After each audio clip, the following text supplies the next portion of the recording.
Carriage and wagon and mechanical loco department में I hope मैं इसको सही तरीके से पुकार रहा हूँ। पाकिस्तान रेलवेज़ में जॉब आई है रिटायर्ड लोगों के लिए।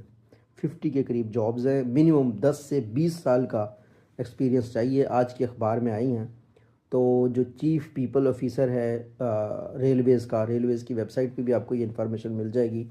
उसको आपने अपनी एप्लीकेशन भेजनी है। जो भी लोग एम्प्लॉइज़ रेलवे के रह चुके हों और अभी रिटायर हुए हैं और एज 62 से कम है, वो अप्लाई करना चाहते हैं, वो लाजमी अप्लाई करें।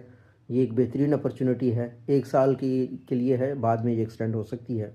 तो रिटायर्ड लोगों की 50 के करीब जॉब्स शायद ये भी बता रहे हैं कि शायद रेलवेज़ को एक्सपीरियंस्ड लोगों की हमेशा ऑब्वियसली हर ऑर्गेनाइजेशन को ज़रूरत होती है और नए लोग शायद स्किल नहीं सीख रहे। तो लेकिन वो ये बात रेलवेज़ वाले बेहतर जानते हैं कि किस लिए वो इतने रिटायर्ड लोगों को दोबारा चाह रहे हैं या फ्रेश ग्रेजुएट एक्सपीरियंस नहीं है, प्रेफरेबली वो एक्सपीरियंस मांग रहे हैं।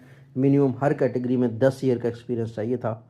तो देख लीजिएगा, जो जो आपके आसपास कोई रेलवेज़ में रिटायर हुआ उसके बता दीजिएगा। घर में बोर हो रहे हो तो दोबारा 1 साल के लिए वो रेलवे में सर्व कर सकते हैं। Thank you.